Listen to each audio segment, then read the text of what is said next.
Hello everyone and welcome to a rather interesting video. I'm the Fandom Agent 44 here. Duh, obviously. My name is up in the corner and I'm going to be doing something to challenge myself as I really hate the Star Wars sequel trilogy. I liked The Force Awakens when it came out and The Last Jedi kind of soured that opinion a bit, but it wasn't until The Rise of Skywalker came around that I'm like, all of this just thoroughly sucked. Like, it sucked so badly, it ruined the, original intention. And, as fun as it is to dunk on these movies, I'm going to try to challenge myself to find things about the sequel trilogy films that I like. Things that are good, things that I like, things that I enjoy. And so we're going to set these up with a few rules. I'm going to try to find 15 things from The Force Awakens that I like. And the rules for all of these are as follows. I cannot use quotes from the movie because that would be a bit easy and that would be cheating. And I cannot mention John Williams because he does good in pretty much all of them, save for the last, but that's besides the point. So I cannot mention quotes, I cannot mention John Williams, and I cannot mention things that were in toy lines or things that were outside of the films. I have to do exclusively the films themselves, not the marketing, not the trailers, not the toy lines, the films. Cinema reactions and my experiences in the cinema will not count either. Neither will any of the vast majority of cutscenes or deleted content. None of that will count. Only just if you went down, if I were to go down and sit down and watch this film, what would I take away from it that I like? That's what we're doing. So we're going to be starting with The Force Awakens, which will probably be the easier film. I am dreading The Rise of Skywalker because there is not much in there that I like. I can find maybe some things in The Last Jedi that I enjoy, but finding 15 things in The Force Awakens will be easy. I'm just dreading The Rise of Skywalker. So, yeah. So let's just get started. Trying to find 15 things that I like. So let's begin. I gotta say that this film, despite the fact that everybody dogs on the fact that the First Order is basically like copying everything the Empire did, there's one thing that they have that I actually do like. Well, there's two things here that I like. I really love the landing craft. They don't even look like ships, they look like boats. They look like something that you would see in Normandy. They really remind me of modern military landing vessels. They have this really cool, boxy, sort of boat-like look to them, like boat landing craft. And I really like that look because it's so vastly different from any Imperial shuttle or a TIE fighter. And the way all the men are crowded inside, I can just imagine this thing landing down on a beach and the doors throwing down and then all the stormtroopers go running out into the water like it's D-Day. I really do like that. Why the lights are flickering on the inside, I don't know, but it did add a good build up to the scene. The opening of this movie opens up perfectly, and I think we'll take that as number 2. The opening to this movie really does a good job to show what the First Order is and what exactly it is you're dealing with. You're dealing with this, fanatical organization that's way more fascist than the Empire could ever dream of being, at least openly. And that's really good. In particular, the scene with the flamethrower trooper, that was another great addition. We can count that as number 3. The flamethrower trooper, I'm surprised, is not more common in the Imperial era. It's a great way to highlight how big of a tyrant Snoke is, and I just feel like the design is beautiful. Because, in real life, this just screams Tarkin doctrine. The flamethrower was a very big psychological weapon. Its effectiveness was kind of dubious in most combat situations. But for striking fear into the enemy, it's perfect. I don't know why the Empire hasn't used this trooper. Not to say that the Empire doesn't have their Imperial own flame trooper, but in my opinion, the First Order flame trooper is just a better design. This should have been the Imperial flame trooper because the Imperial flame trooper to me, the one we get in canon, which is the Imperial incinerator trooper, to me just looks too much like the Imperial shock trooper, and it's really disappointing. It's just a stormtrooper with red highlights And like, people say the expanded universe usually comes in clutch for these types of things, but no, this was a problem here too, because the Flame Trooper in the EU is basically just the Republic Flame Trooper, but painted to look like a Snow Trooper. It's honestly kind of disappointing. I mean, even if you go back to like other areas of Legends, even in the EU, there was never really good flamethrower representation for the Imperials that were like widely available units or troopers. Like, yeah, you had the Incinerator War Droid, but that's a giant war droid, and that's, you know, you can't deploy that everywhere. And the Jump Trooper is basically just a Mandalorian wannabe that also happens to be armed with a flamethrower. It's not specifically designed to be a flamethrower trooper. So really, The Force Awakens gives us the first real flame trooper design that we've ever gotten that doesn't feel like a stormtrooper just holding a flamethrower. It feels like a trooper specially designed to wield this weapon, and that I really like. We're not done with troopers yet, because in the same scene, this will be number 4, but there's another trooper I have to give a lot of credit to that I really do like in this movie, and that is the First Order Heavy Trooper. And the reason why is not necessarily for its design. Its design is alright, it's serviceable, but most of the time when we see heavy troopers in Star Wars, they usually use like a rotary cannon, like a rotary blaster or a minigun or something like that. Something that's like, a rapid fire weapon that, that you can use against infantry or whatever. But what I like about the First Order Heavy Trooper is we don't really ever get to see in Star Wars something that just feels like a heavy, hand cannon. Like, this guy feels like he is holding a hand-mounted auto cannon in his hands. It's a massive, almost anti-tank rifle. It's firing big, massive rounds that do a lot of damage, and, he uses it to blow up an X-Wing. It's basically an anti-tank gun, an anti-tank rifle being held in the hands of a single soldier. And we never really get to see that in Star Wars. And there's so much usage for it. And I really do like, the whole design with the folding stand that the gun has. And he really does look like he is a dedicated anti-tank trooper. It looks like he has all of these grenades and whatever devices mounted on him. And he has this big anti-tank gun to top it off. We don't really ever see something that instead of a Burt, you always get the Burt. You always get the minigun, but you never get the these really heavy auto cannons. And I like that. It's a handheld autocannon, and I think it was one of the first instances of that in canon. And honestly, I really like it. I like the First Order Heavy Trooper, and I wish there was an Imperial variant that had the same sort of concept. It adds a breath of fresh air to gameplay in Battlefront 2, where you have a weapon where you don't have to, wait for the stupid minigun to spin up or something like that. You just have a semi-auto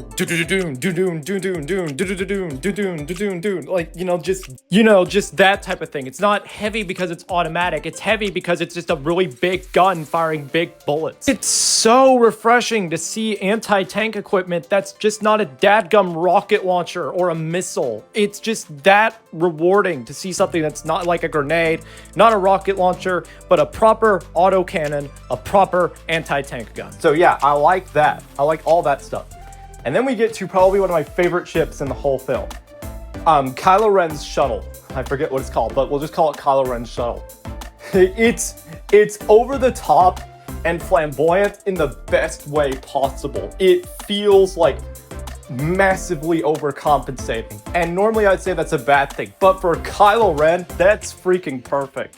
Kylo Ren, with the way this guy acts, with his anger issues and, his ego, it makes perfect sense to have this thing with this giant freaking pair of wings just fly down and land. And I think the best part of this is just the screen presence it commands. I just remember the theater, you could feel the tension when this thing was landing down. It's a big, big, big ship, and it just lands down, and it's so towering, it dwarfs every single building in the surrounding area.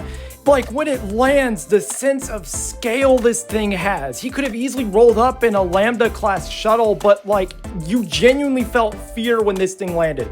It's a shuttle and it has these big guns at the front of it, and it just touches down, and it's so towering. The pan out shot where you see how tall its wings are and just the sheer wingspan of this thing, it commanded your attention. It was like, it commands a screen presence that tells you this guy is a big deal. Let's see. Finn. I like Finn. Genuinely interesting character. The concept of a stormtrooper deserting, though it should have maybe been done, I'd argue it's something that should have been done in the original trilogy. It would have been pretty interesting. You know, a very interesting portrayal of a stormtrooper deserter, not wanting to follow the indoctrination that all the others fall for. And I do like how he's the first one to hold the lightsaber, and I argue it should have been him from the beginning, because like, I don't know, just that whole idea is just so interesting. A stormtrooper becoming a Jedi. We don't see a lot of like Force-sensitive stormtroopers, Force-sensitive clone troopers. We don't see a whole lot of just troopers in general holding lightsabers. Like, certainly not in canon, but like, you know, in the EU, there were like, you know, you had a few different things that you could say were equivalents. You know, the Shadow Guard. I think there were like a few other different ones that wield lightsabers. I think there was like a comic issue, if I remember correctly, that had like a team of Force-sensitive clone troopers. And I guess you could also say that, like, you know, maybe if you count Starkiller himself in the Force Unleashed 2 as being a clone. I personally don't count that, but you do you. I don't know, maybe if you count Jek 14, I don't know. It's funny that it took this long for this to happen though, because like the concept of stormtroopers using lightsabers has been around since like the first film. It's been around since Ralph McQuarrie's concept art.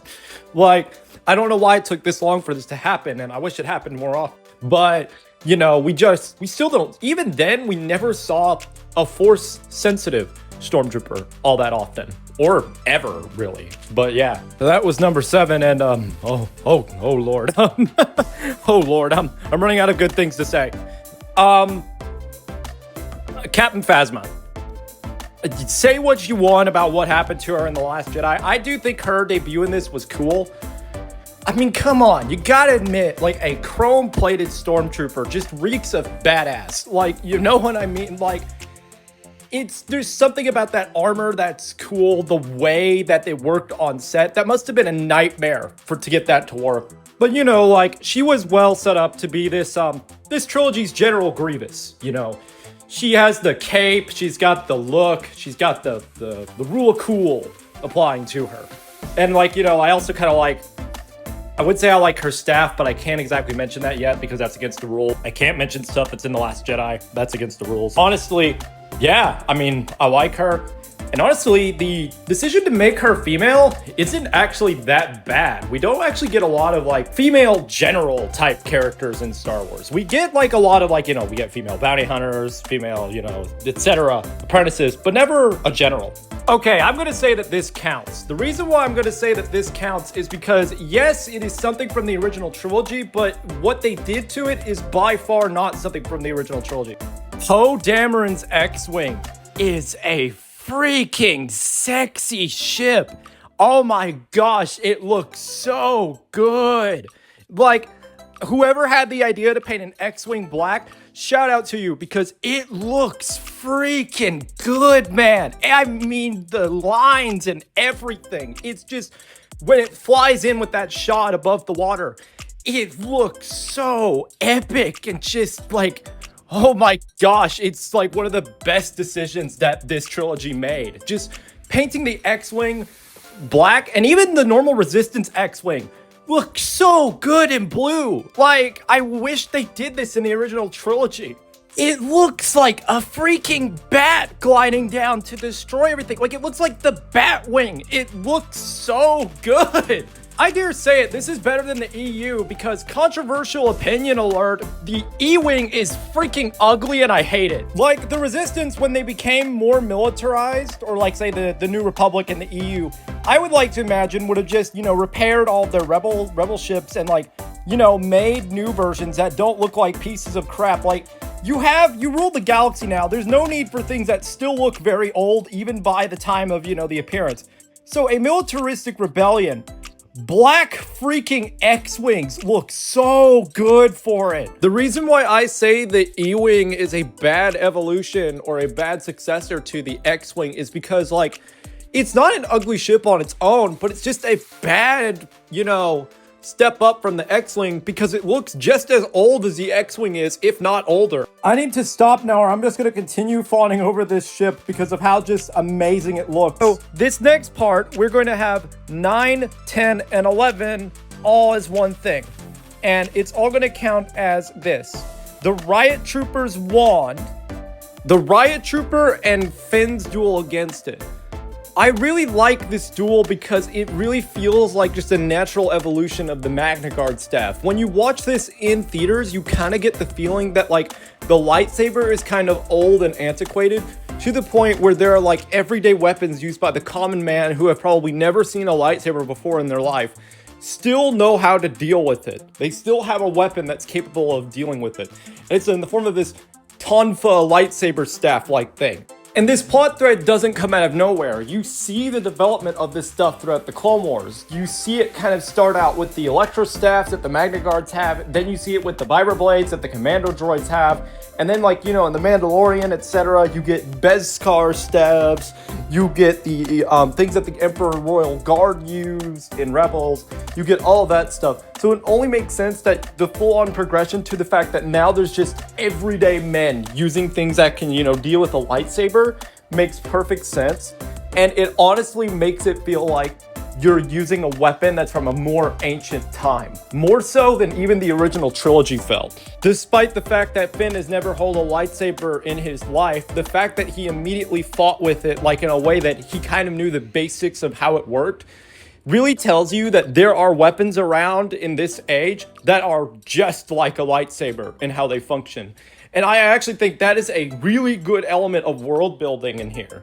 Because let's be honest, this trooper is not a specialized, you know, Magna Guard or Commando droid. It's not a specialized anti-Jedi unit. It's just a riot trooper. It's just here to keep civilians in line from rioting against the First Order. But it just so happens to have a weapon that can deal with a lightsaber. That is beautiful in my opinion. The time of dedicated anti-Jedi units are long over, and now just any old random guy can have a weapon that can deal with them. That just is a beautiful progression of time in this world. And I do think the lack of music in this duel really highlights this. It makes this duel feel more modern, more disconnected from the time of honor when there was music playing in between every single duel.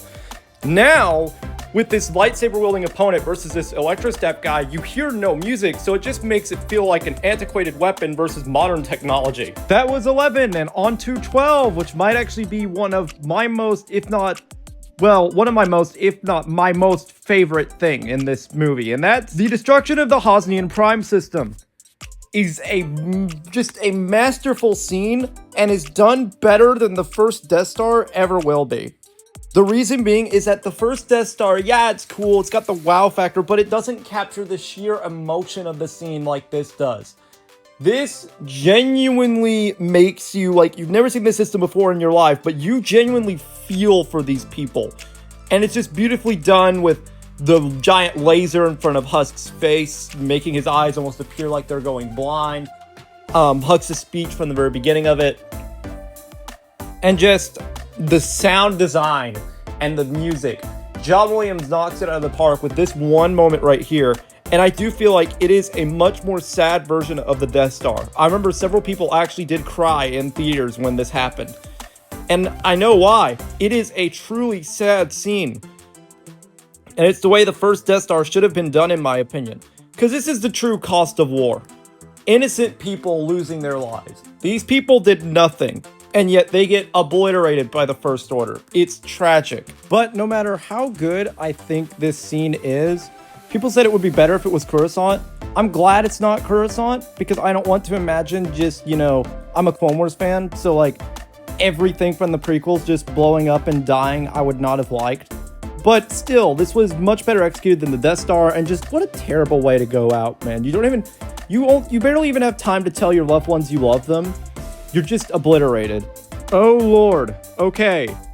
3 more things. I just need to find 3 more things. Can I find 3 more things? Okay, let's get one of the easy ones out of the way, because this is by far the easiest. There's 2 easy ones, and the last one is going to be extremely difficult because, yeah. Let's see. Kylo Ren. Okay, I like Kylo Ren. Just a really good design for a Sith apprentice. Harkens back to Darth Revan and like the Old Republic MMO. You know, it's different enough from Darth Vader. He's different enough from Darth Vader. They could have easily just given us another Darth Vader. But I like how they take a different approach with him. They take a different approach with Kylo Ren. They take a different approach with the crossguard lightsaber. They take a different approach with him being like, you know, not necessarily a cyborg, but him being like, you know, just a Sith acolyte, a man in a suit, a man in a suit of armor. That honestly works very well. Even though throughout the film he reminded me of Professor Snape, and I do think his portrayal in this film at least is pretty solid. He was one of the more entertaining aspects of this film. Yeah, and I know some EU fans are probably going to hate me for this, but he is a better son to Leia and Han than Jason Solo ever will be. Jason Solo was a whiny little prick that piloted the worst ship to ever be added into Star Wars at one point. And while later on down the line of these films, Kylo Ren also de-evolved into fan fiction garbage, he is, in this film, is very good. He is pretty solid. He has a few solid duels. He has some great fight scenes. And he has, you know, he's an intimidating villain with an intimidating presence. And I guess I also have to mention BB-8 as our number 14 here. BB-8 is, I feel like, just a perfect evolution of the astromech droid. Like, you know, it's a step forward from R2-D2, but it's not like, you know, BB-8 is genuinely a good design. It's no R2, but it feels like, you know, an evolution forward where, you know, it can't do as much as R2, but it's in a smaller package, it's more compact, and, you know, it's probably cheaper as well. So, you know. And come on, guys, let's not lie. When this film came out, you too probably liked BB-8. Like, genuinely liked BB-8. We all, I know I did, went out and bought the BB-8 merchandise. I still have a plushie of him. And I still have, like, his Black Series figure. I have so many, you know, so much BB-8 merch. I could probably sell people a lot of BB-8 merch. I have so much BB-8 merchandise. But, like, this design, regardless of what films it appears in, is genuinely good and should continue appearing in Star Wars. It's just, it captures, it's very R2-D2-esque, but it's not fully ripping off R2-D2, and that's what I like about it. It feels different enough. R2-D2 kind of feels more like a superhero type thing, and BB-8 just feels like, you know, a curious, like, little child. R2-D2 feels like a toddler, and BB-8 feels kind of like a little baby, you know? Like, it's a natural type of thing. All right, time for the honorable mentions. These are ones that I do like, but have not made it in enough, and we're gonna see just how many positive things I can add. Honorable mentions: Rey's speeder bike. I like its boxy design. It looks really cool, really creative. It's very different from Luke's speeder bike, but still kind of similar and reminiscent in a way. Because, you know, it's a speeder bike. It was probably made by a similar manufacturer. It's, you know, I like that design. The lightsaber duel at the very end, I actually do kind of like. It's not the best lightsaber duel ever, but it's not the worst. It's interesting. The First Order Snow Speeder almost made it into the movie, but was cut, and I really like this design. It feels like a luxury, you know, snow speeder. It's a bit bigger. It's, you know, it's like a militarized version of Luke's land speeder, and I actually kind of like that. The Resurgent class Star Destroyer. Talk about a design that needs to make a comeback. If Thrawn was to ever launch a second galactic empire, this is what he needs to use. This basically eliminates all the flaws of the first, like, you know, Imperial Star Destroyer and the Venator both, and just makes an all-around, well-rounded ship. Call me completely biased because I just own this toy, but the First Order ATRT just screams an ATRT on Tarkin Doctrine, and I really like it. It's sitting on my shelf right now, and I've positioned its guns in a way where, honestly, it looks like it's gonna try to shoot at me if I say anything bad about it. So, yeah, props to it. The First Order Stormtrooper. Honestly, I have no problem with the Stormtrooper design. Very sleek, very modern. Looks like what a re-envisioned Empire would be like. Shout out to the First Order for figuring out how the Empire screwed up. The Special Forces TIE Fighter adds everything that the TIE Fighter OG should have had in the first place. I just wish it was better executed and like learned anything from the TIE Interceptor. But I like the concept of a two-seater TIE Fighter. It honestly makes me think. The First Order Snowtrooper design is very different from the original trilogy Snowtrooper design. It looks like a cross between the Republic Snowtrooper and the Death Star Trooper, in all honesty, or the AT-ST pilot. And I actually really like it, and I kind of wish it, appeared more. Also, shout out to the First Order for figuring out what made the Separatist droid army so good. Yes, this is actually in the movie. I swear it's in the background. It doesn't do anything, but I like the fact that droids of this size are being used by a faction other than the Separatist Alliance. General Hux, for the few scenes he appears in, I actually like him a lot. He's an interesting character, has a lot to him, and honestly, it's kind of a waste that what happened to him, and compared to the role he was going to get in the script for the original version of The Rise of Skywalker, honestly, it would have been a better film. But yeah, I have no problem with General Hux, and I like him a lot. What the crap is this? This is in the movie. It's just a blink and you'll miss it thing in the background. I like the fact that there's a walker other than like an AT-AT being seen, but what is this? It says it's in a all-terrain mobile artillery. Okay, so it's an artillery walker. I mean, I guess for that case, it's kind of acceptable for the it to look a lot like an AT-AT. I actually kind of like that because it kind of implies that the First Order just picked up what was left from the Empire and just tried to make whatever crap they had work. Honestly, I don't see any problem with this design other than just seeing it. This is not a very good angle to view it from. And now, number 15. Poe Dameron. Yeah, say what you want about, this whole thing. This might actually be a controversial opinion. Poe Dameron was funny as heck in this movie. I'd honestly argue he's the standout character in this, other than, say, Kylo Ren or Finn. The reason why I'd argue this is because we don't really get to see, yeah, sure, we had Wedge in the original trilogy, but there wasn't all that much to him. He was just, a badass pilot, and that was kind of it.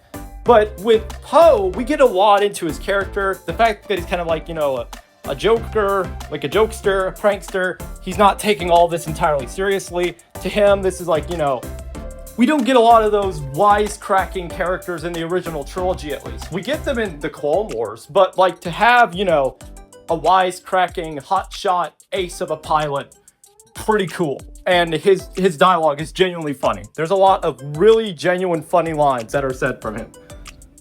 So yeah, I like Poe Dameron, and then I also like his X-Wing, so I might be biased. I really like his X-Wing, so I'm definitely biased.